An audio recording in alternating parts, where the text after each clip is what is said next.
Amados irmãos, graça e paz. Gostaria que você abrisse a sua Bíblia no livro de Atos, no capítulo 25.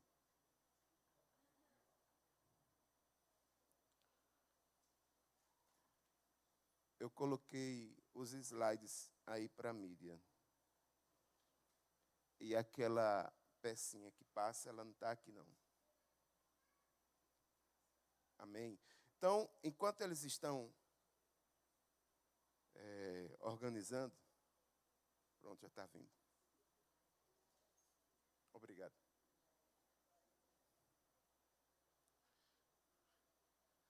Irmãos, nós estamos ainda nessa ideia de final de ano, começo de ano. Nós começamos Atos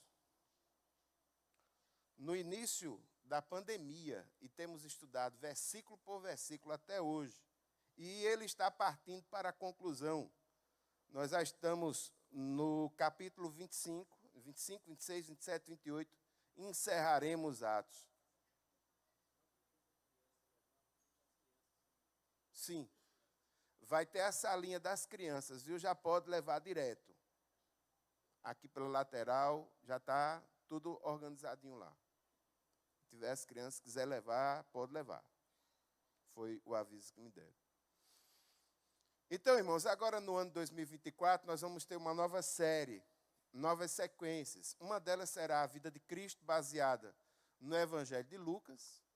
Nós vamos estar falando sobre liderança e fé e trabalho, que vai ser as últimas quartas-feiras. Nas primeiras quartas-feiras, nós vamos estar falando um livro em 1 hora, só que agora, começando os livros do Antigo Testamento, dizendo aos irmãos a sequência, como melhor ter uma compreensão dos livros do Antigo Testamento. E as coisas estão planejadas, organizadas a partir da segunda quinzena de fevereiro, todo o quadro vai ser modificado. Enquanto não, irmãos, eu quero terminar o que eu comecei. Eu não consigo começar um outro projeto sem concluir o de antes. Eu sou colérico e metódico, com força. Então, não consigo. Eu tenho que concluir o que eu estou fazendo para ir para um outro patamar. E, nesse sentido, nós estamos aqui com Atos. Atos, capítulo 25.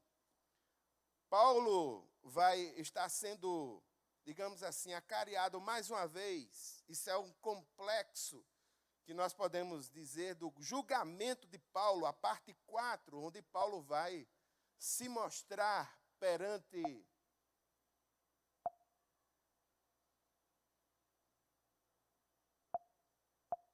é bonitinho, né? São defeitos especiais. Pronto.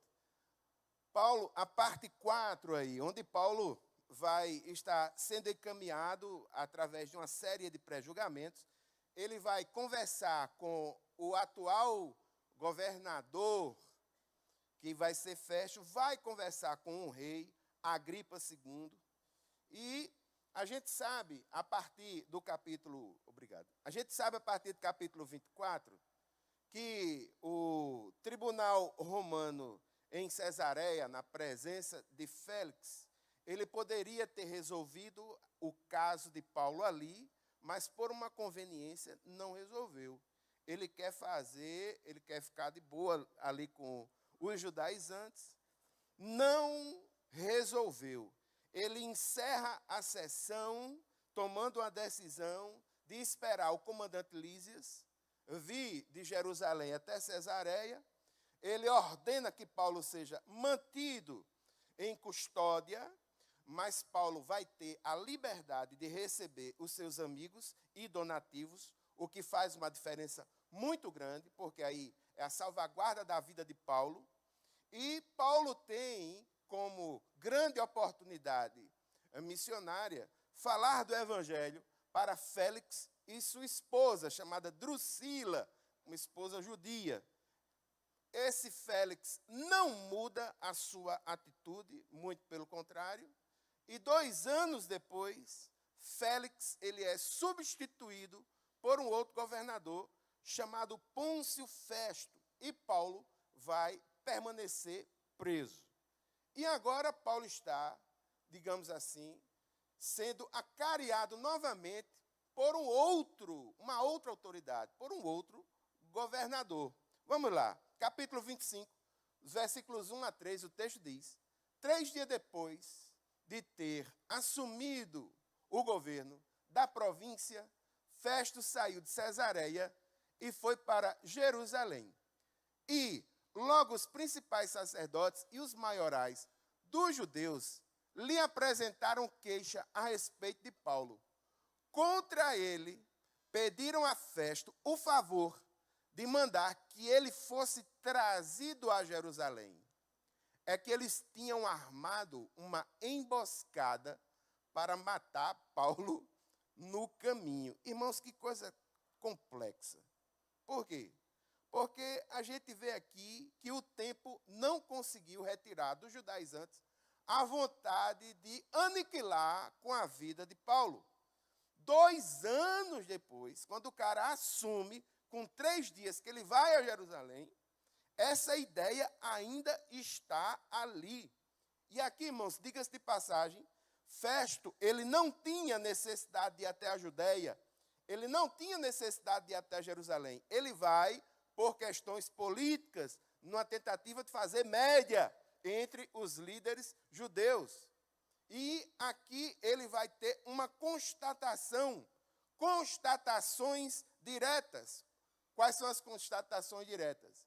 Contra Paulo existem queixas dos líderes, dos judaizantes, e constatações indiretas. Ainda se tinha vontade de matá-lo. Um plano antigo que a gente via que já estava no coração desse povo. Só que mudou a pessoa, não é mais Félix, é Festo. De acordo com o historiador judeu, um cara chamado Flávio Joséfo, que escreveu uma obra chamada História dos Judeus, e tem uma seção chamada Antiguidades, que fala sobre aspectos da história do século I. Esse Festo que assume, que substitui Félix, ele é mais ordeiro, ele é mais reto. Félix, ele tinha sido um prisioneiro que chegou a ser um governador.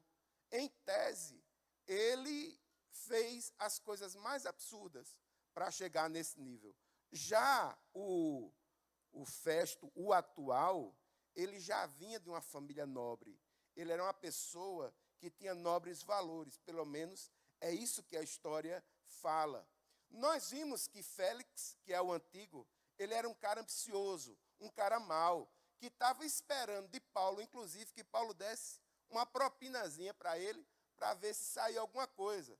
Esse Festo, ele é político, com certeza, mas ele é sábio e, dentro da medida do possível, ele vai fazer o que é certo. E ele tenta fazer o certo do jeito certo. Versículos 4 e 5.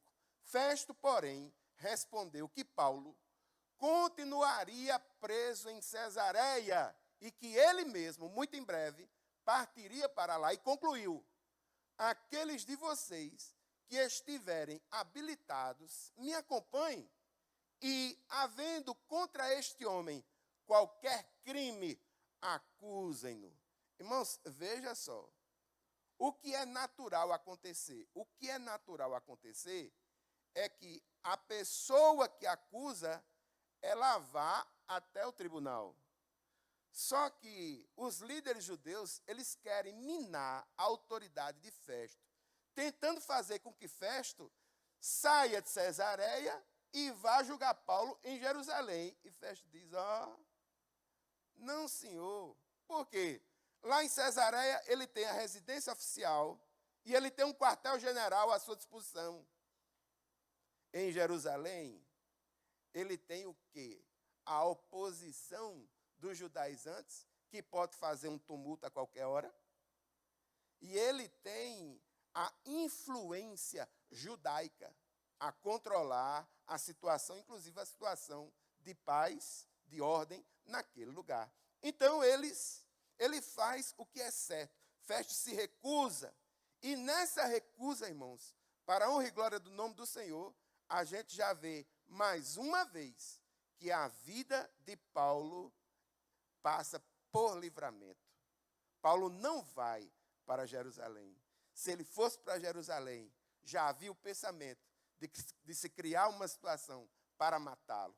E aqui a gente vê a mão de Deus agindo na vida de Paulo, trazendo mais uma vez para este apóstolo o livramento que ele necessita. Mas não fica por aí não. Saindo de Jerusalém, agora vamos para Cesareia, versículos 6 a 8.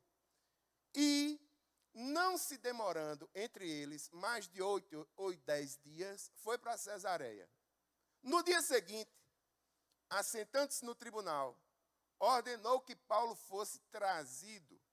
Quando Paulo chegou, os judeus que tinham vindo de Jerusalém ficaram em volta dele, fazendo muitas e graves acusações contra ele, as quais, entretanto, não podiam provar.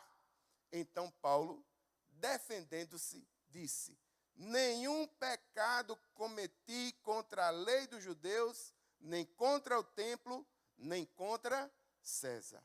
A história continua, irmãos, em Cesareia. Aqui a gente vê os judaizantes numa atitude de intimidação para com Paulo. Por quê?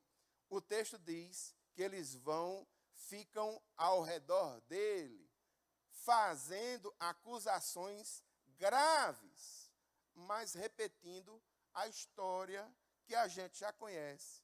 Acontece com Festo o que já tinha acontecido com Félix. O que é que aconteceu? O mesmo quadro. Muitas acusações, mas nenhuma prova. E o que é pior?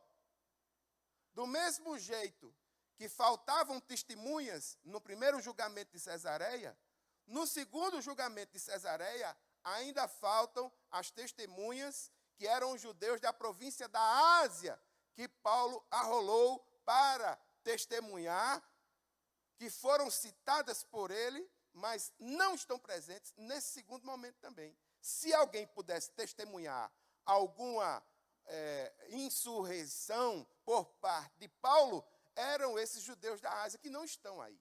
Então, o quadro é o mesmo. Repete-se a mesma coisa. Paulo, irmãos, para a honra e glória do nome do Senhor, o texto não mostra, mas existe, de uma certa forma, nós podemos entender que há uma equipe de acusação, os judeus, está no plural, ficam em volta dele, fazem acusações, e Paulo, humanamente falando, está sozinho. Mas como a gente aprendeu, sabemos que Paulo ele não está só. Humanamente falando, ele está só. Mas do ponto de vista divino, e um ponto de vista é a vista a partir de um ponto, e neste sentido, Paulo está com o Espírito Santo, que age como o seu paráclito, que age como o seu advogado, que lhe dá forças, que lhe instrui, que lhe ilumina e que coloca em sua boca as palavras certas. E Paulo vai fazer um apelo. Por quê? Porque Paulo, ele é judeu, mas ele também é cidadão romano. Qual é o apelo? Então, Festo, querendo assegurar o apoio dos judeus, está vendo como Festo é político também? Festo, querendo o apoio dos judeus, perguntou a Paulo: você gostaria de ir a Jerusalém e ser julgado por mim a respeito dessas coisas? Aí Paulo respondeu: estou diante do tribunal de César, onde convém que eu seja julgado. Não fiz mal nenhum aos judeus, como o Senhor sabe muito bem. Resposta fantástica. Festo está fazendo politicagem. Festo tenta agradar aos judeus, modificando um foro, certo? Mas Paulo mostra também que ele não é qualquer um. E como cidadão romano, ele exige que o seu direito seja respeitado. E ele sabe das condições. Outra coisa, irmãos, quando diz ali, estou diante do tribunal de César. César não é um nome, César é um título. É o título dado ao imperador. E nessa situação, o imperador de Roma é Nero, aquele que tocou fogo em Roma e colocou a culpa nos cristãos.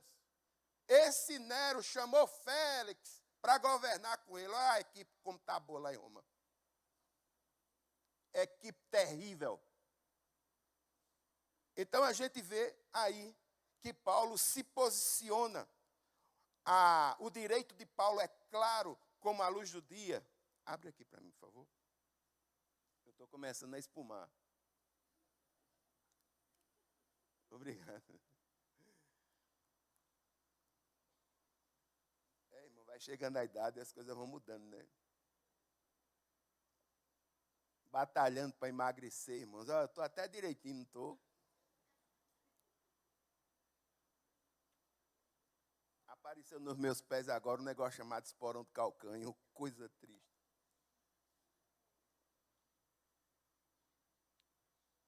Mas vamos lá, sem espumar.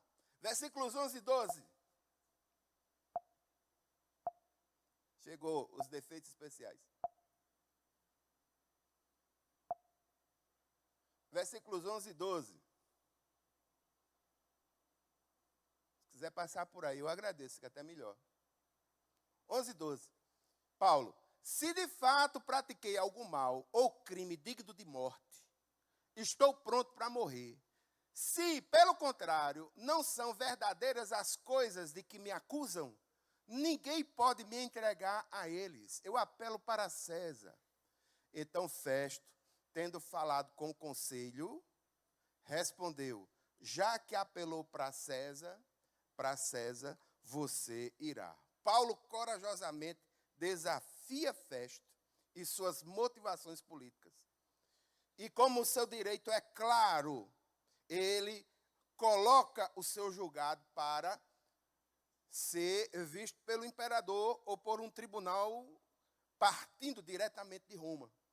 E nesse interim vai acontecer algo fantástico. Paulo vai testificar do evangelho do Senhor Jesus a uma outra autoridade importante. A partir do versículo 13, a gente vai ver sendo inserido um cara chamado Agripa II e Berenice, que é a esposa dele. Vamos ver. A partir do versículo 13, o texto diz: passados alguns dias, o rei Agripa e Berenice chegaram a Cesareia a fim de saudar Festo. Versículo 14, a primeira parte diz: como se demorassem ali alguns dias. Então, Félix recebe, para grande alívio, a visita do rei Agripa II. Pergunta é: quem é Agripa II? Irmãos, Agripa II, ele é da dinastia herodiana. É o quarto da dinastia herodiana. Quem foi Herodes? Livro de Lucas, logo no início do capítulo 2. Livro de Mateus, no início do capítulo 2. Herodes foi aquele que mandou exterminar as crianças na expectativa de que se matasse a Cristo. Ele era casado com uma mulher chamada Mariane. Ele desconfiou que a esposa queria tomar o trono dele. Ele matou a esposa e os filhos. Bonzinho, Herodes, um cara bonzinho, bem calminho. Aí o filho, Herodes teve um filho, e a partir do filho, 2 da mesma família com o nome Agripa. Agripa I, esse aí é o Agripa II. Agripa I foi o cara que mandou prender, aliás, que mandou matar Tiago e que mandou prender Pedro, livro de Atos, capítulo 12. Então, não é uma família boazinha, mas, por incrível que pareça, os historiadores dizem que dessa família, Agripa II é um cara mais moderado. Ele tem conhecimento dos ritos judaicos. O que para Festo é um alívio. Por quê? porque Festo não tem conhecimento disso. E ele vai mostrar Paulo para Agripa na expectativa de aprender ou de fazer algum levantamento a mais para embasar o dossiê do processo de Paulo para mandar para Roma, que não pode ser de toda forma, não pode ser de todo jeito. Aí o próprio Festo, diante de Agripa, começa a expor o problema. Versículo 14, a parte B, até 16. Festo expôs ao rei o caso de Paulo, dizendo: Félix deixou aqui preso certo homem, a respeito de quem os principais sacerdotes e anciãos dos judeus apresentaram queixa quando eu estive em Jerusalém, pedindo que o condenasse. Eu lhes disse que não é costume dos romanos condenar quem quer que seja, sem que o acusado tenha presentes os seus acusadores e possa defender-se da acusação. Perceba, irmãos, que nessa acariação inicial, ao identificar o problema, Festo manifesta o mesmo tipo de pensamento de Félix. Ou seja, ele olha para Paulo e não vê nada. Do ponto de vista jurídico da lei romana, ele não vê situação alguma. É muita confusão para pouco problema. Assim, nesse sentido, o problema não era para ser isso tudo. E ele está encafifado com isso. Muita acusação e nenhuma prova. Ele vai falar isso, versículos 17 e 18. Assim, quando eles vieram para cá, sem nenhuma demora, no dia seguinte, assentando-me no tribunal, determinei que o homem fosse trazido, no caso, Paulo fosse trazido. Levantando-se os acusadores, não mencionaram nenhum dos crimes que eu suspeitava. Ou seja, ele segue o mesmo assassino de Félix. Muita acusação, nenhuma prova. Agora, ele identificou um ponto-chave, uma questão que é religiosa. Do mesmo jeito que Félix havia identificado, Festo identifica também que não é uma questão civil, mas é uma questão religiosa. Versículo 19. Traziam contra ele algumas questões referentes à sua própria religião. E particularmente a um certo morto, chamado Jesus, que Paulo afirma está vivo. Ou seja, a questão é religiosa. Ele identificou isso. E ele tomou uma decisão, versículos 20 e 21. Estando eu perplexo quanto ao modo de investigar essas coisas, perguntei-lhe se queria ir a Jerusalém para ali ser julgado a respeito disso.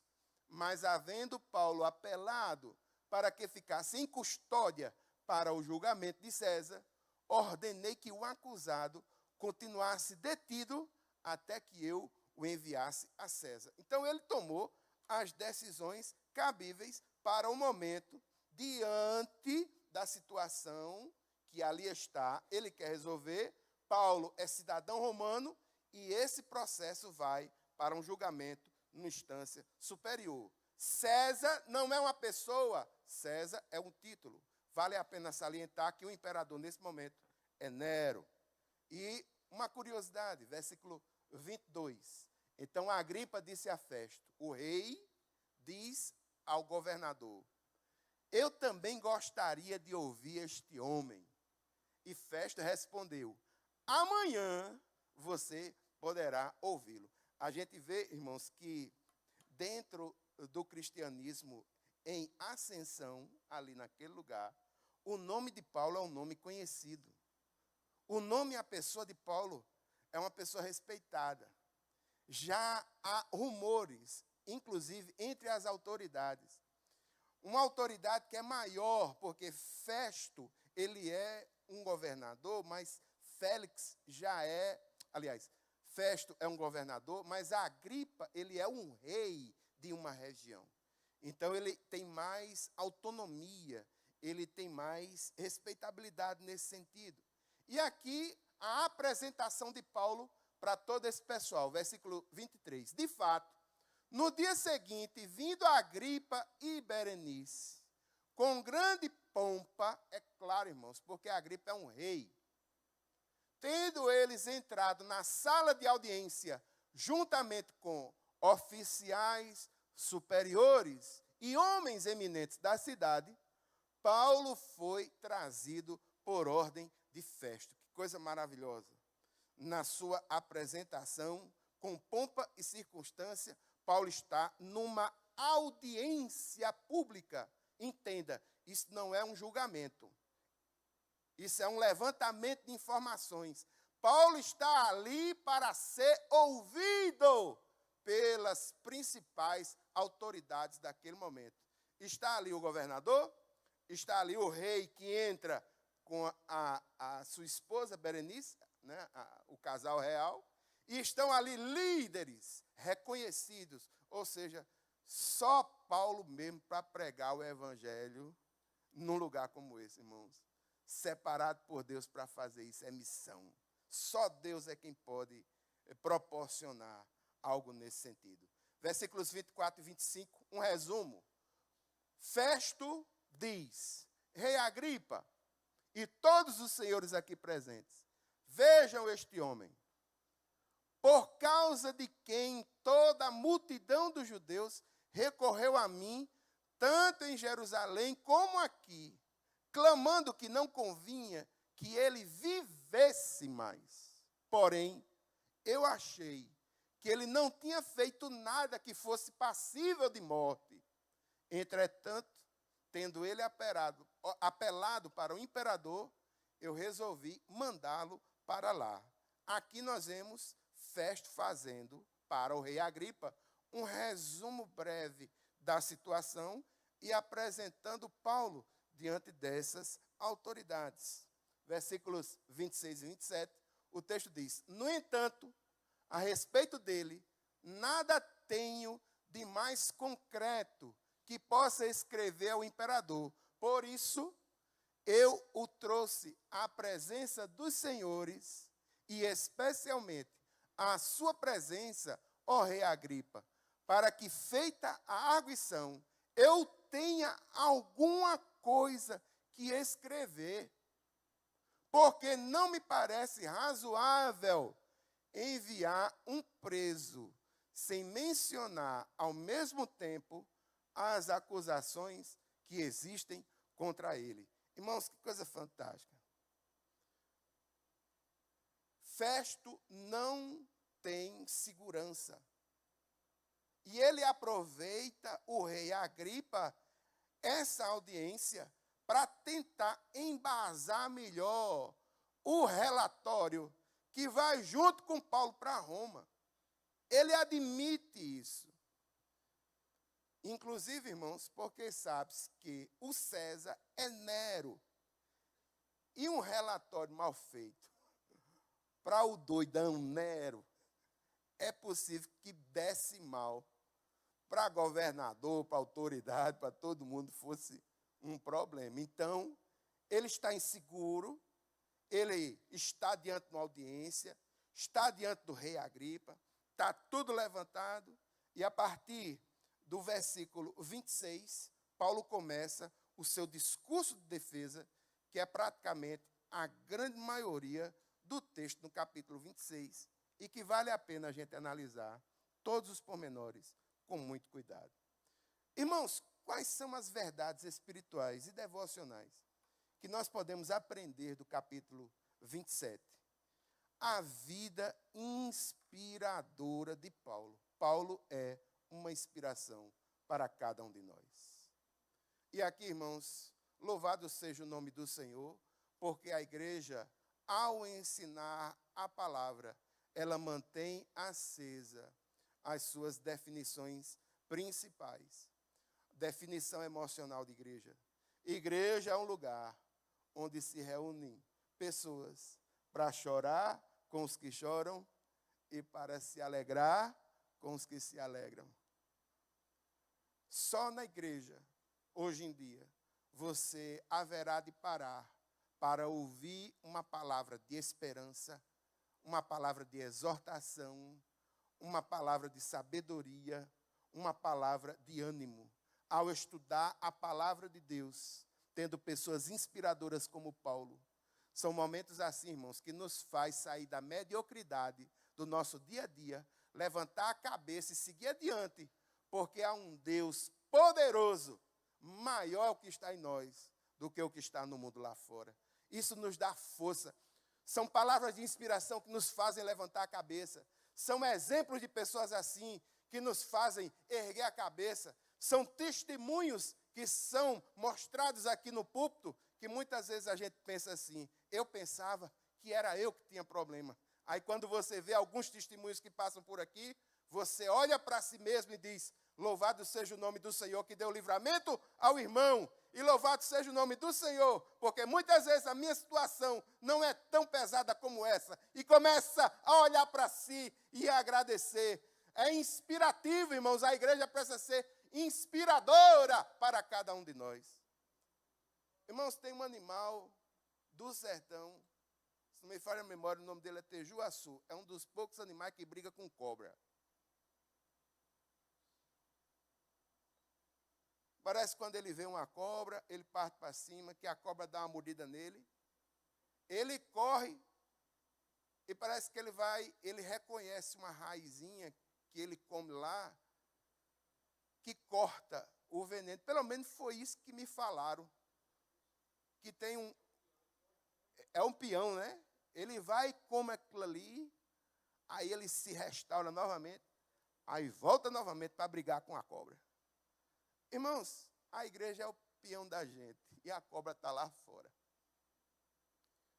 De vez em quando, irmão, a gente leva cada lapada lá no mundo de desânimo, de notícia ruim, de descrédito, de tanta coisa que é necessário a gente comer o nosso peão. A gente vem para a igreja, se depara com um texto com um homem desse, pregando o evangelho na unção do Espírito Santo, pregando o evangelho sem arredar o pé, sabe? Sem mantendo o foco, mantendo o equilíbrio. Paulo, irmãos, Paulo é um colérico cheio do Espírito Santo. E aqui, mais uma vez, eu gostaria de dizer aos irmãos, não percam as séries de mensagens. Agora, no começo do ano, nós vamos estar falando sobre o Espírito Santo. Paulo é um ativista, é um prático, é um líder obstinado. O cérebro de Paulo fervilhando por ideias, por projetos. Paulo é cheio de objetivos, cheio de estratégias. Paulo mostra-se autossuficiente. Veja que Paulo não coloca advogado, é ele mesmo que defende. Paulo é impetuoso, ele fala a verdade, ele fala o que precisa ser falado, ele não tem medo da verdade. Paulo é genioso, ele sabe. Mas tudo isso, irmãos, você pode ter certeza. Houve um antes e houve um depois. Existe um antes de Paulo no capítulo 9, antes do caminho de Damasco. E existe um depois de Paulo, depois do capítulo 9, a partir do momento que ele teve um encontro com Jesus. A história dele, o temperamento dele, o ser dele foi modificado para a glória do Senhor. E é o Espírito Santo quem faz isso. E aqui a gente vê, irmãos, que ele recebe livramento de Deus, mais uma vez.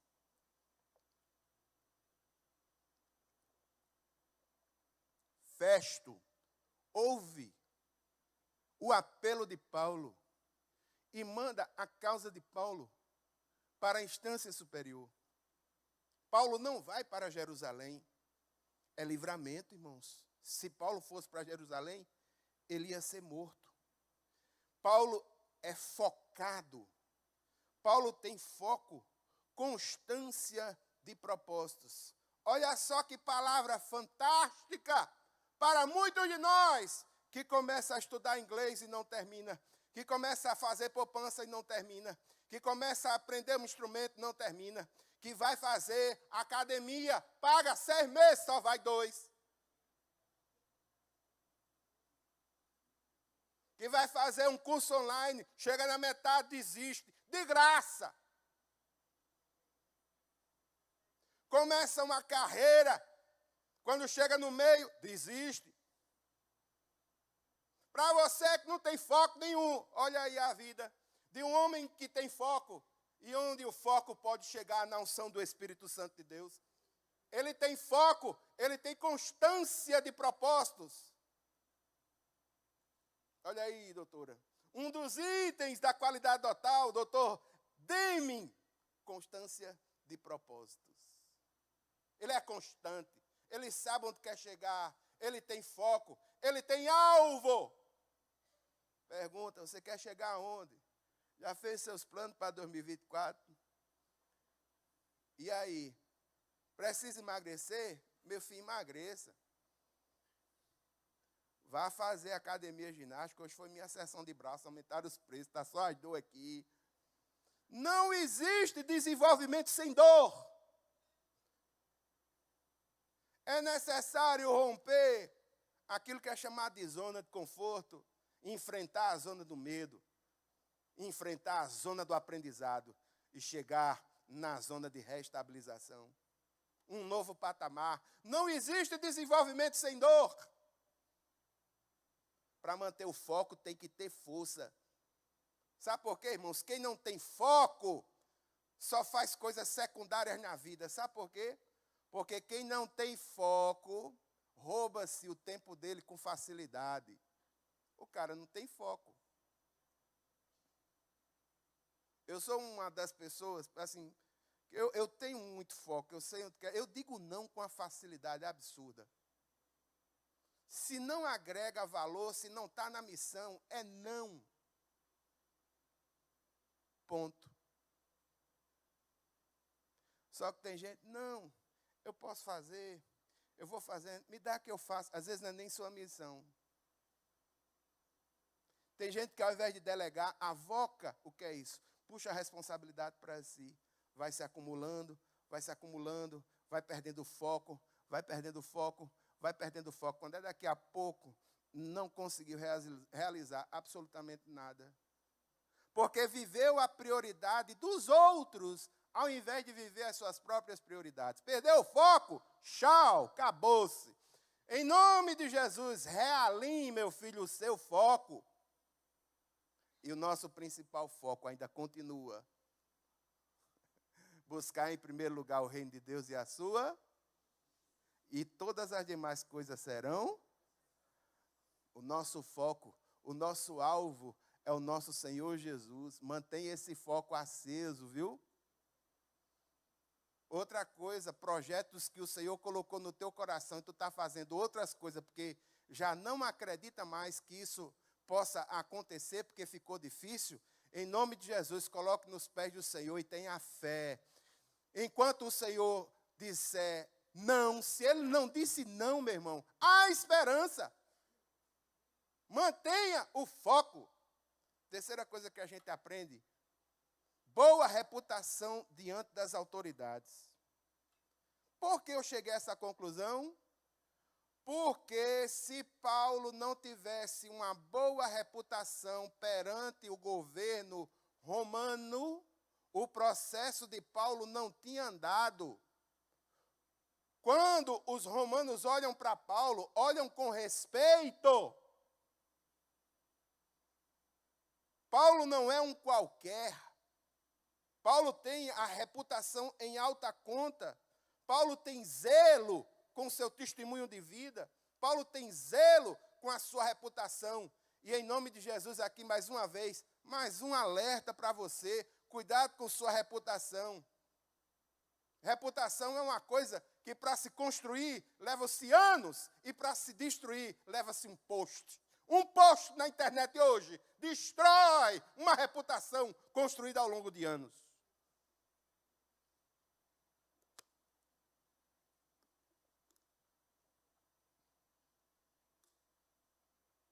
Uma notícia falsa levou uma moça ao falecimento. Mas em nome de Jesus, que nós possamos manter o testemunho. E veja, a boa reputação, consciência limpa, que resulta da nossa caminhada com Deus, pode nos ajudar a permanecer inculpáveis diante de Deus, inculpáveis diante do mundo. Meu irmão, Paulo está com consciência limpa diante do Senhor. Ele não tem medo da verdade. Ele levanta a cabeça e enfrenta os problemas. Outra coisa que a gente aprende. Paulo aproveita as oportunidades. Tem muita gente que pensa que as oportunidades, elas vêm manifestadas de oportunidades e aparecem na frente da gente como se fosse uma oportunidade, assim, clara, né? Tem gente que pensa que a oportunidade, ela vem bem identificada, com a roupa rebuscante, com algum tipo de traje dizendo assim, olha, eu sou a oportunidade, me pegue, eu sou a oportunidade, eu estou aqui, olhe, me pegue. Você é desses que espera oportunidade assim, é? Muito bem. Você não vai sair do canto. Sabe por quê? Porque muitas vezes oportunidades são problemas disfarçados.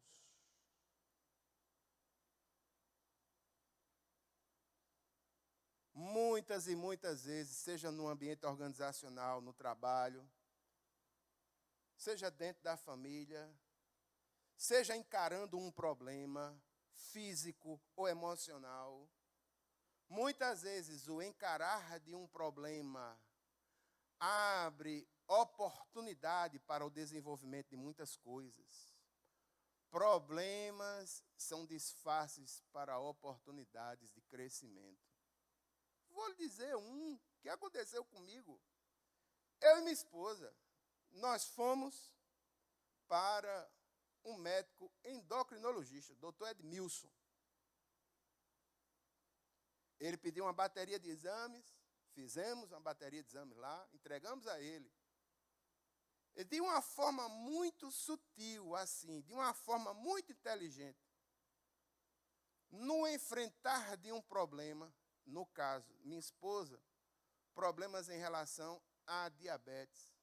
E no meu caso, eu já tenho um estágio de pré-diabetes. Então, no enfrentar dessa questão, o doutor Edmilson, com muita categoria, pegou os nossos exames e disse, olha, você vai perguntar para mim, eu posso comer pão? Eu posso comer doce? Eu posso tomar Coca-Cola? Eu posso fazer isso, fazer aquilo, fazer isso, fazer aquilo? Olha, eu como médico vou dizer a você, você pode tomar. Não tem problema nenhum. Agora veja, mais para frente, a gente vai ter que ver como é que a gente vai fazer com você, por exemplo, na amputação de uma mão. Quando você, aí apontou para mim, que já tem problemas na questão renal, como é que a gente vai fazer quando os seus rins pararem? Minha esposa, que já acusa problemas em relação aos olhos e à glicose, questão de retinopatia diabética, você perder a visão. Se você continuar assim, vai acontecer essas coisas. É problema, sei, quem vai avaliar é você. Que forma inteligente, irmãos, de me fazer raciocinar que eu não estava diante de um problema, na realidade, uma oportunidade de mudar. Então, irmãos, a gente começou a estabelecer um processo. Se você precisa mudar, meu irmão, você precisa gostar do processo. Você precisa entender o processo e gostar do processo. Disse aí, neguinho, como é que a gente vai mudar? A gente tem que mudar primeiro a cabeça da gente. Irmãos, eu sou viciado em pão e bolacha creme crack. Pão? Aqui eu tenho um amigo que estudou comigo, é dono de uma padaria aqui. Passava o zap para mim, ia comprar pão quando saía na hora, já vinha, pegava lá, com uma manteiga quentinha assim. Pois, irmãos, desde o começo do ano passado, mais especificamente no mês de maio, que eu não sei o que é bom. É um processo. Teve um ano, irmãos, que em função do que eu faço, e na época eu dava consultoria, ainda tinha uma amplitude maior de relacionamento. Teve um ano que eu comi, aliás, que eu recebi de presente 15 panetones em dezembro. 15.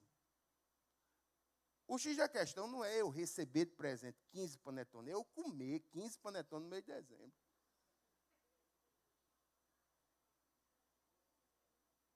E eu gosto.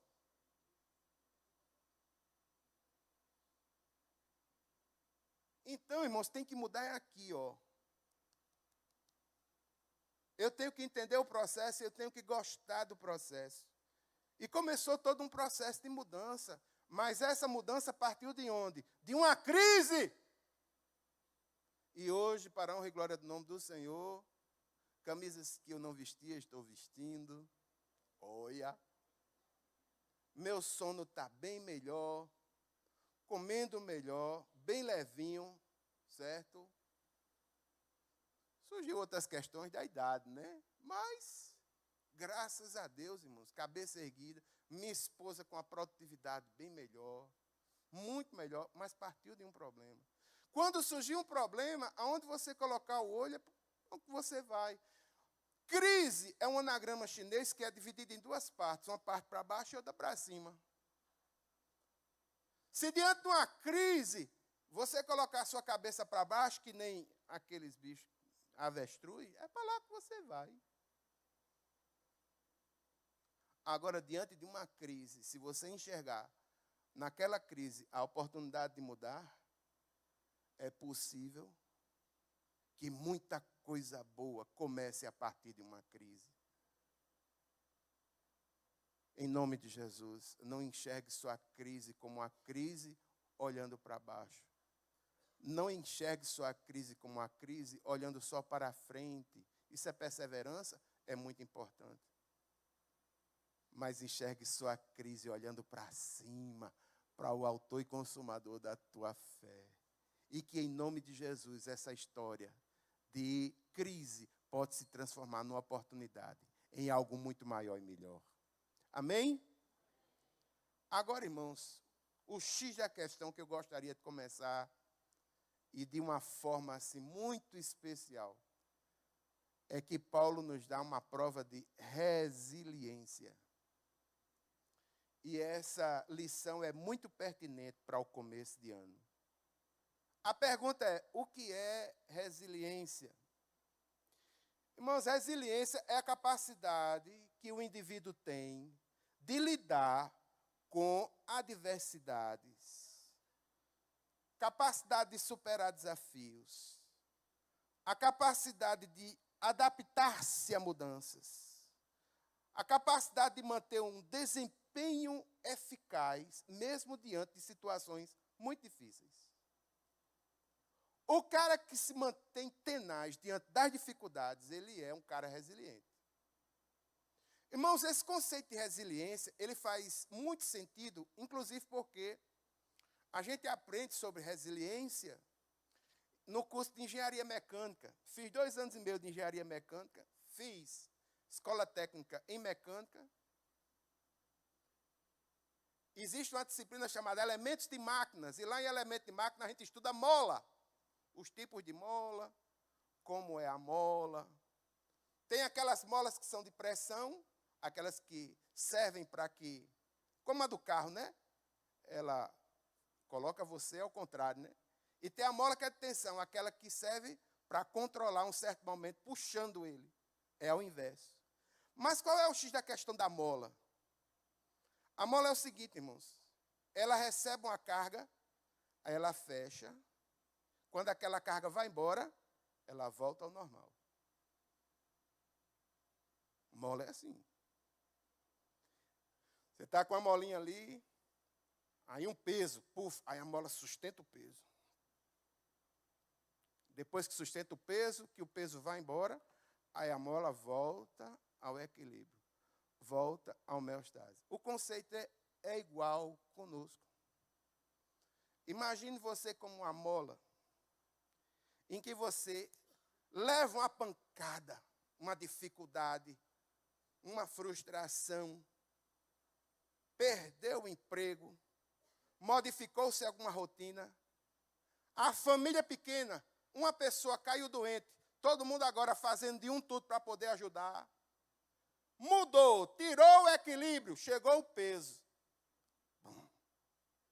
Aí você tem energia suficiente para sustentar aquilo ali. Você sustenta tal. Quando aquilo acaba, aí a mola ela volta ao normal. E a gente, como seres humanos, quando essas dificuldades elas vão embora, o normal e natural é que a gente respire, volte ao equilíbrio e fique normal de novo. O que é que acontece com as molas? Irmãos, quando a carga vai aumentando, vai aumentando, vai aumentando, vai ficando pesado, é algo excessivo para aquele tipo de mola, vai chegando um ponto em que essa mola, ela não volta para o seu equilíbrio natural. Ela vai cansando. Ela vai diminuindo. Com a gente acontece a mesma coisa, irmãos. Às vezes a gente está numa loucura de vida tão grande, recebendo tanta carga, tanto peso, tanta dificuldade, as rotinas tão pesadas, tanta notícia ruim. O ambiente de trabalho é ofídio, ou seja, cobra engolindo cobra. Um diz uma coisa, outro diz outra, é um disse-me-disse, puxando o tapete um do outro, pisando para poder subir, e a gente convive nisso, e vai vendo, vai ficando pesado, vai ficando pesado. Só que chega um certo ponto, que Deus manda um livramento, aí você retorna. Só que tem gente que agora não está retornando ao que era, já está...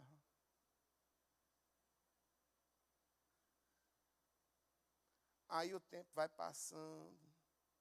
Irmãos, eu não tenho dúvida alguma que a gente já começa 2024 tudo cansado. Eu não sei se vocês estão tendo essa impressão. Parece que 2023, a gente está vivendo um 2023 2.0, assim, uma segunda versão. Parece uma extensão. E como é que a gente percebe que a mola da gente não está boa? Pelo humor. As virtudes da teologia são fé, amor, esperança e alegria. Quando essas virtudes na nossa alma, elas começam a diminuir, é porque a nossa capacidade de resistir, ela está diminuindo. Então, meu irmão, como é que você mola humana? Me lembrei de um desenho que tinha, o Homem Mola. Se você se lembrar, olhar para a sua vida, olhar para o seu amor e você perceber que ao longo do tempo, o amor que você tem a uma causa, à igreja, ao cônjuge, à família, o tempo vai passando e esse amor vai desgastando por causa das dificuldades, por causa do peso. Em nome de Jesus, realinhe o seu foco e peça a ajuda do Espírito Santo para essa mola voltar ao normal. Eu vou descer, irmãos, é porque tem a câmera.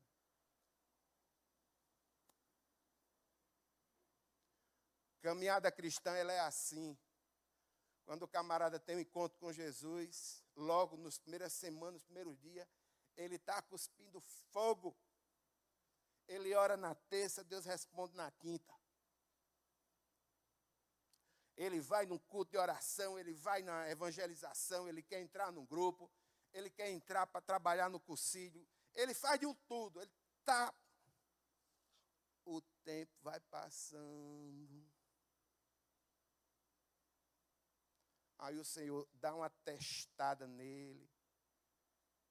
Aí vai para a segunda fase da maturidade cristã.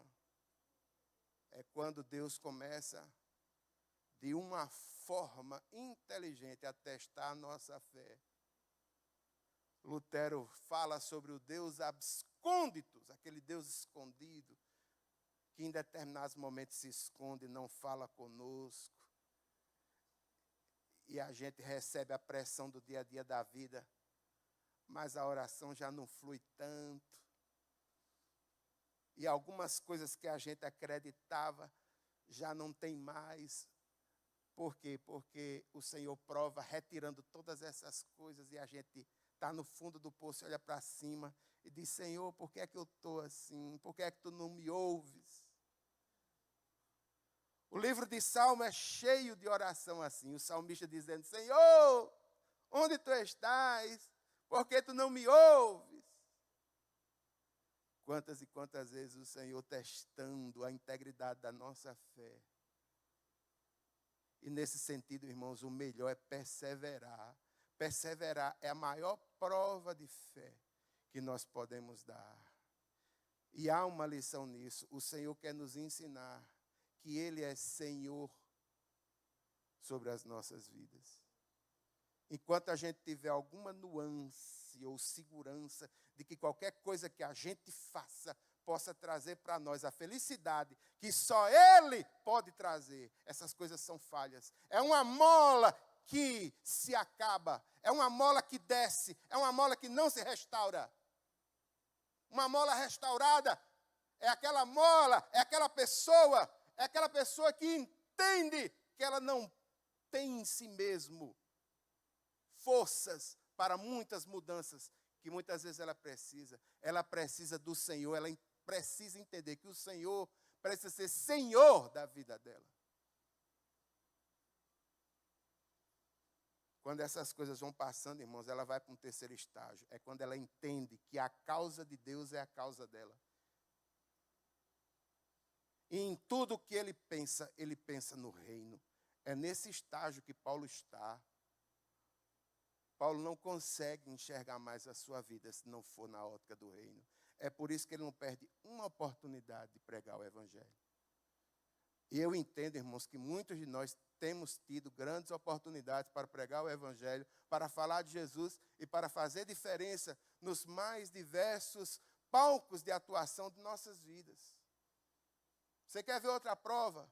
Eu falei: fé, amor, esperança, alegria, amor.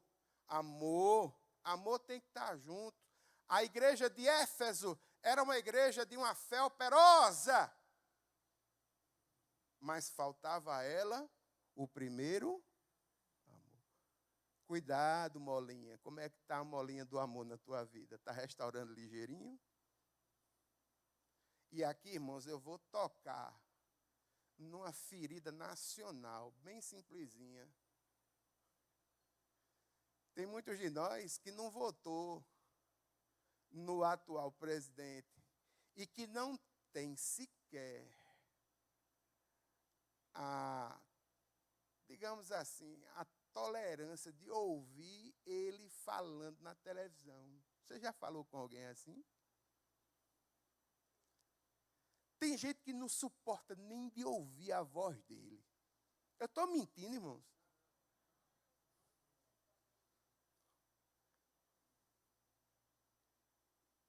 Olha, eu não quero alertar, assim, não estou... Mas isso é um alerta. E caiu para mim, irmãos. Eu sou como vocês. Eu sou um ser humano como vocês.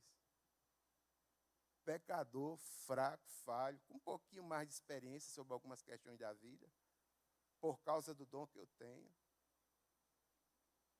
Mas faz tempo, irmãos, que eu não tenho ouvido essas questões ligadas à prática de política, porque está trazendo mal à minha alma. Eu não estou conseguindo nem ouvir. Aquele emaranhado de mentira. Eu não sei se você está assim, mas eu não estou conseguindo. Eu não estou conseguindo.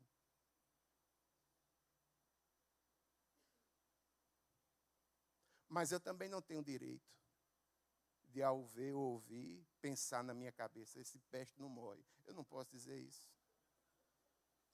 Eu não tenho esse direito. Eu estou dizendo, irmãos, uma coisa porque pessoas falaram para mim desses termos e eu estou sendo claro. Só se enfrenta o pecado com clareza e transparência. Se não tiver clareza e transparência, meu irmão, você vai ficar com o seu pecado de estimação e ponto.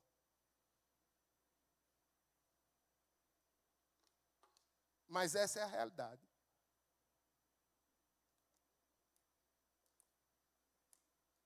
E tem que orar, viu?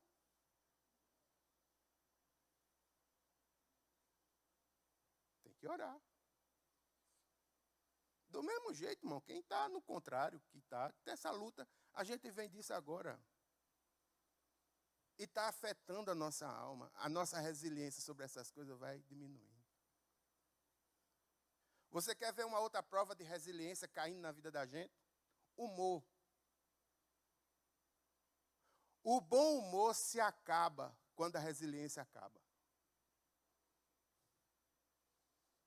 O humor, para mim, é uma coisa mais fácil que tem de cair na minha vida, eu como colérico, é o humor. Bom dia o quê? Tem o quê de bom? Não tem 3 motivos para Deus ser bom? Pronto, começa assim.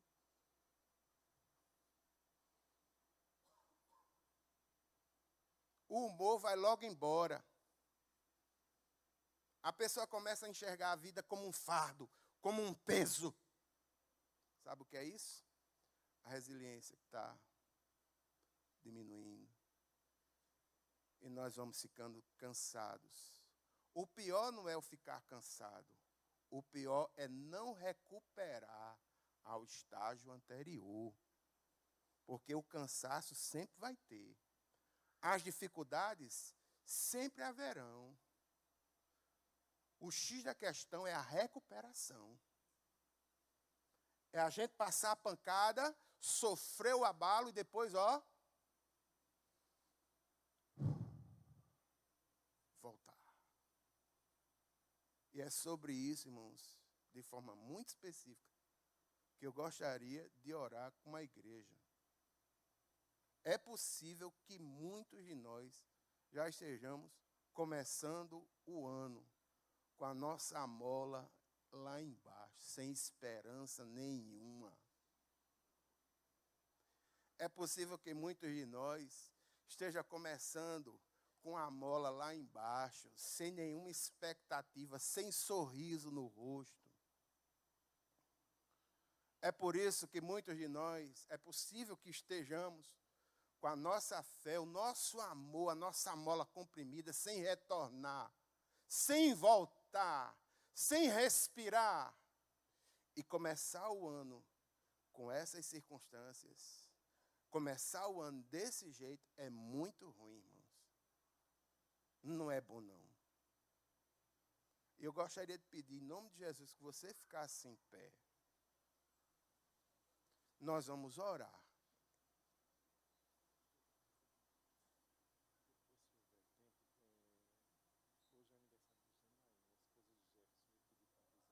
Certo.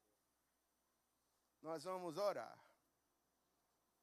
O pastor Iranilson, ele orou no começo do culto sobre aquilo que angustiava o coração. Eu gostaria que você intercedesse juntamente comigo, irmãos,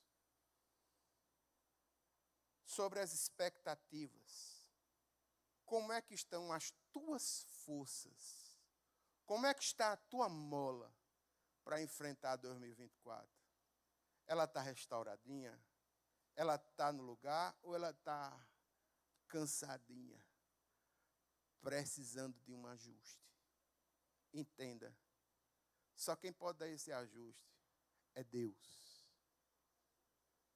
Ele é a força que você precisa. Ele é o ajustamento que você precisa. Ele é o amor que você precisa.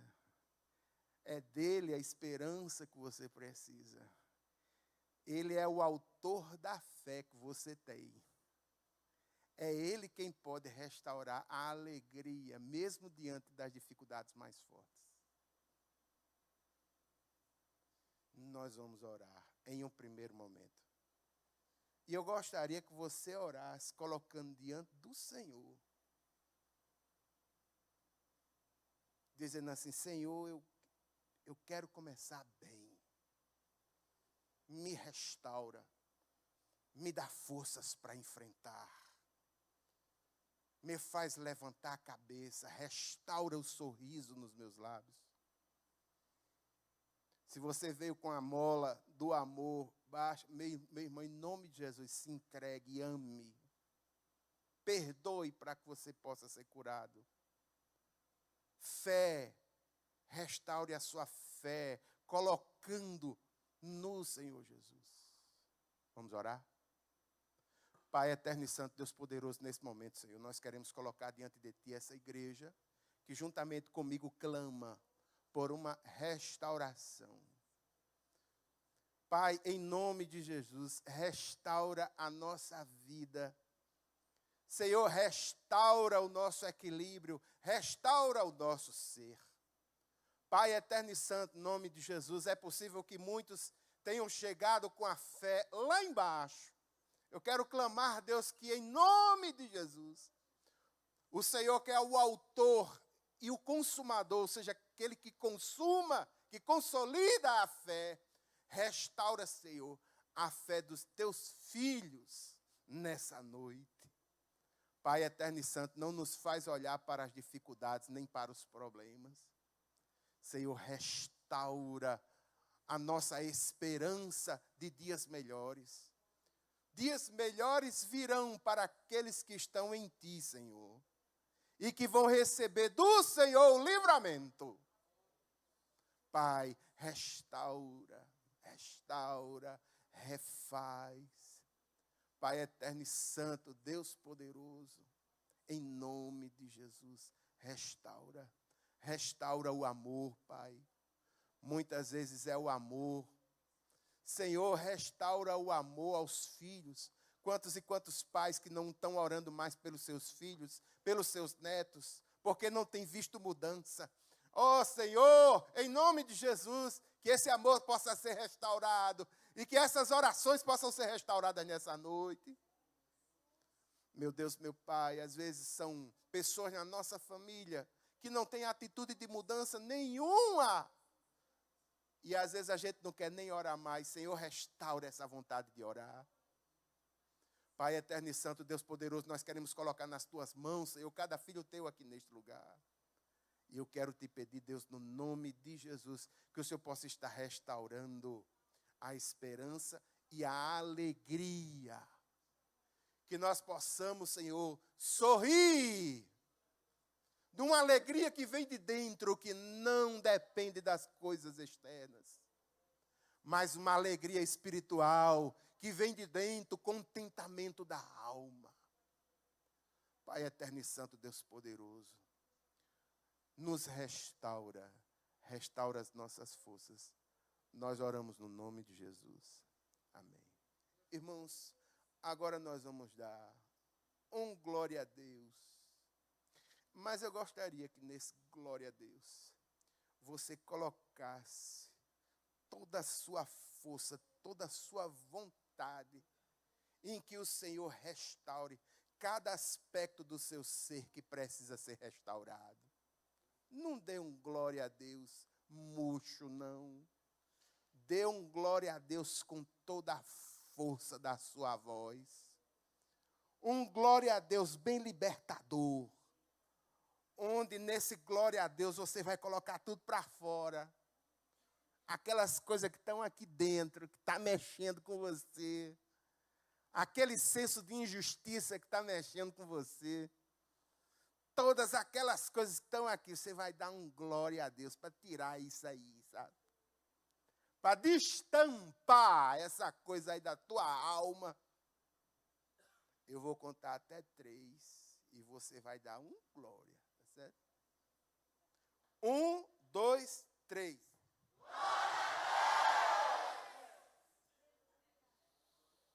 Respire. Tá ficando bom. Tá chegando. Para você que faz 99, não consegue fazer os 100, mas aquelas críticas do 1% que não fez é pesada dentro da família. Não tem assim, né? Não fez chover, mas deixou nublado. Mas ninguém olha para as nuvens, né? Só faz crítica, coisa pesada, não reconhece, não elogia. Passa tempos e tempos arrumando o cabelo e tal, aí chega, o camarada nem vê, não está nem aí, a pessoa se entristece. Do mesmo jeito, né? A gente faz tanta coisa, faz isso, ninguém reconhece, meu irmão. Deus te reconhece. Tu está com isso por aqui, assim. Vamos dar outro glória a Deus? Bora? Está ficando bom. Eu vou contar 3 para outro glória a Deus. Estampe, viu? Bota para fora. 1, 2, 3. Está ficando bom. Está destampando. Estou sentindo que está destampando. Irmãos. Tem certo momento na nossa vida que a gente tem que orar, que nem o Salmo 40, né? Esperei com paciência pelo Senhor, aquela coisa assim, bem batista, bem geliteriano, por ali, então.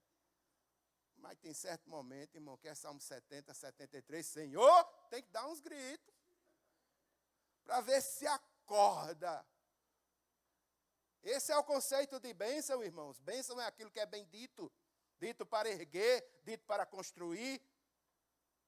Que é maldição, meu irmão, aquilo que é maldito, dito para desfazer, dito para denegrir, para diminuir. Nós vamos para o terceiro glória. É possível que você tenha engolido muito sapo no ambiente de trabalho. Aquela promoção que você pensava que ia receber, ao invés de promoção, chegou uma carta de demissão.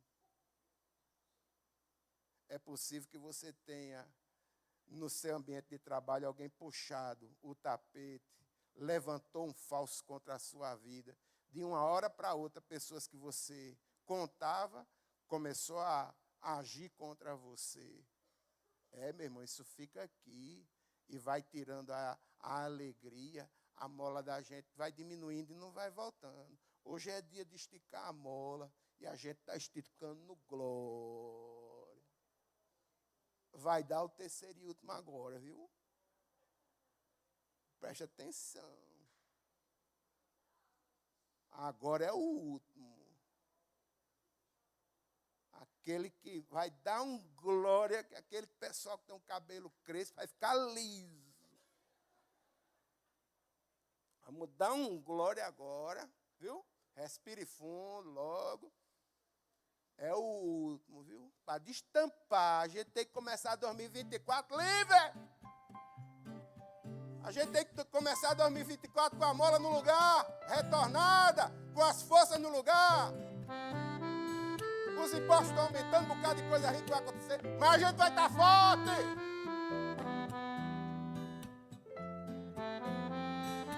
Bem, terceiro, vamos lá. 1, 2, 3.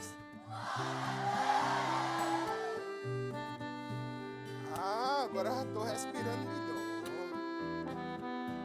Respire aí um pouquinho.